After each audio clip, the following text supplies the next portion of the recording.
welcome back to another episode of The Rosey Life. So this video is, are you superstitious? I'm just kidding. I hope you're not.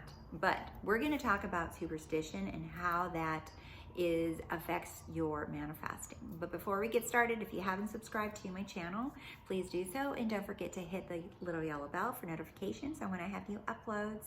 And go to RoseyLife.com, sign up for my weekly newsletter. I make announcements in there. That's where I put all the success stories that I get. So, and if you haven't gone over to, for the ladies, Facebook group, Wake the Hell Up Sleeping Beauty, that is just for you, and it's free, and it's a wonderful group.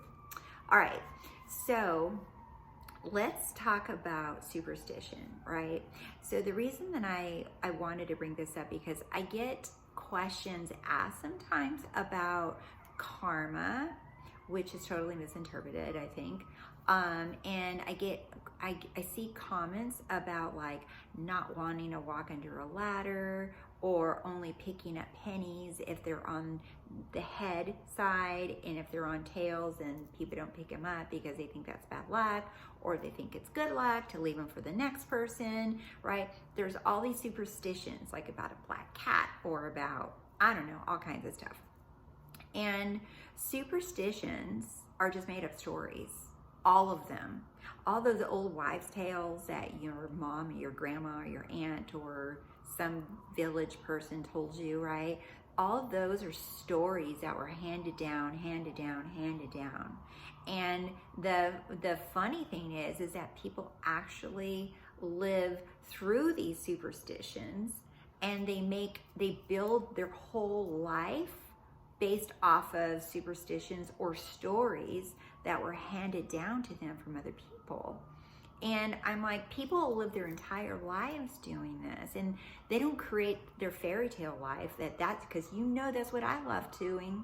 That's what I want to talk about. That's what I love doing, right? Is creating a life that's your fairy tale. Well, superstition doesn't have any place for it, because if any superstition is causing you to feel like you might have bad luck or something bad might happen to you, you just gave away your power.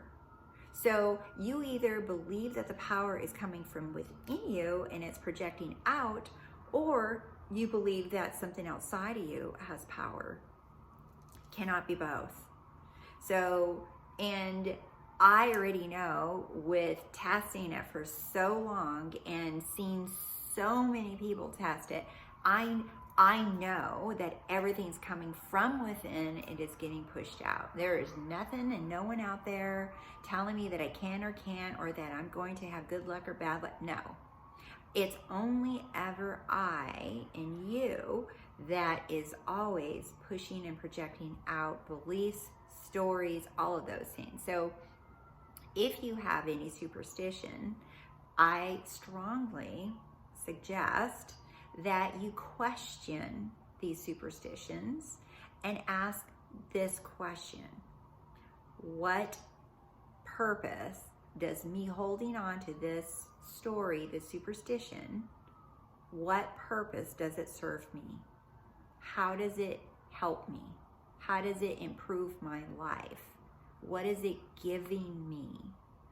And no matter what it is, if it's about wearing something blue on your wedding, think of all the superstitions that people have. In your culture, it'll vary, where you grew up, right? Who raised you? All of these things are you're going to see that you have these superstitions, right?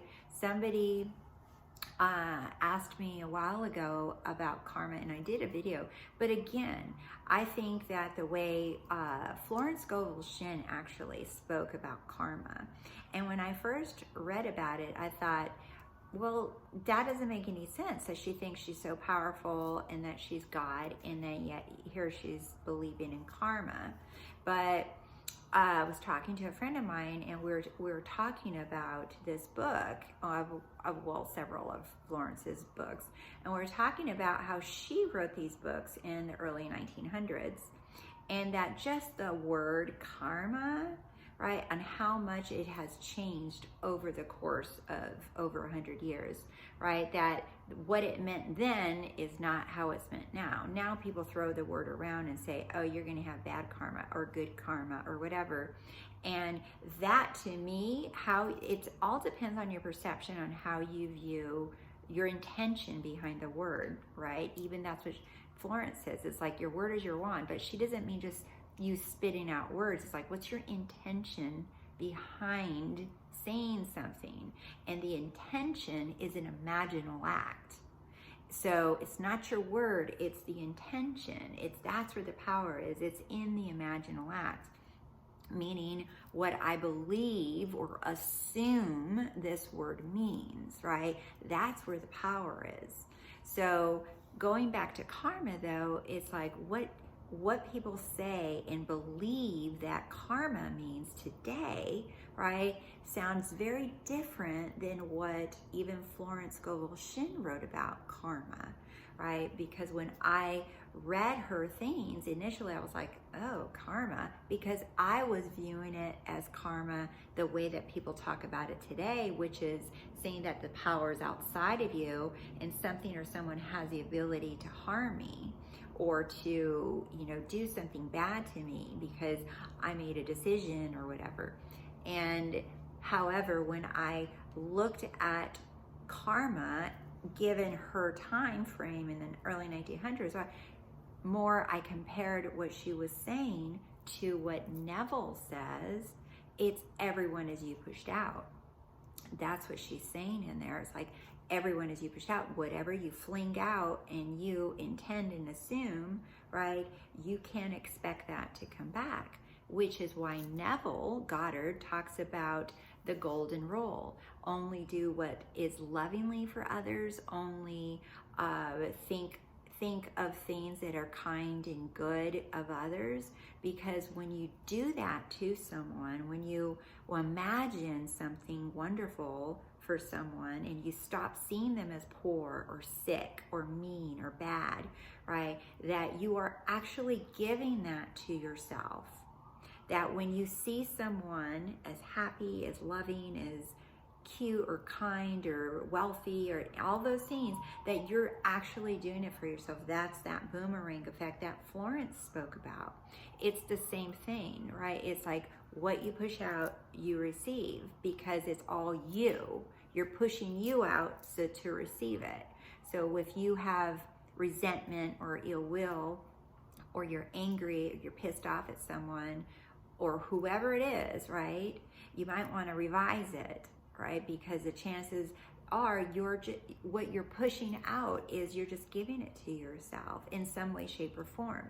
It's not always complete direct, right? It's not like the same exact thing's going to happen to you. No, it comes naturally.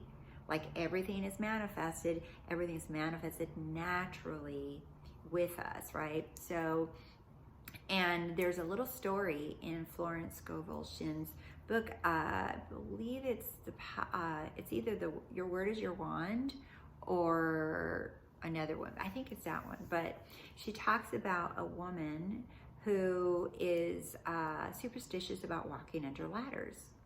And so she comes back to Florence and says, hey, I don't walk under ladders. And she said, I was going to go to the bank. And I went to the bank and there was a ladder. And she said, so I turned around and went home. But she was walking home and she remembered what Florence told her. She said, you cannot be fearful of some superstition. She says, you need to face it head on, because that's how you strip it of its power, right? That's what I talk about in my other videos about facing your fears, right? Accepting them, just sitting with them, and you're just like, they go away, right? So she had Florence's voice in her head. So the lady said, you know what? It's time. I need to go back and I'm going to walk under the freaking ladder because it has no power. So the woman turns around, goes back to the bank, and guess what? The ladder was gone. So she didn't even have to prove to herself that she could walk under the ladder, because with her choice and her determination to face her fear, the latter was gone. And that is a perfect example of why facing your fear, any superstition, right, and saying, I have the power, this thing or this person does not have the power, I have the power. Facing your fears and remembering who you are, that there's only one cause, there's only one power, and that is coming from within, and it goes out. Nothing tells you what to do, and nothing can harm you unless you give it the power and say, yes, it can. So I hope this video is helpful. Please like and comment below. And if you haven't subscribed, go ahead and do so.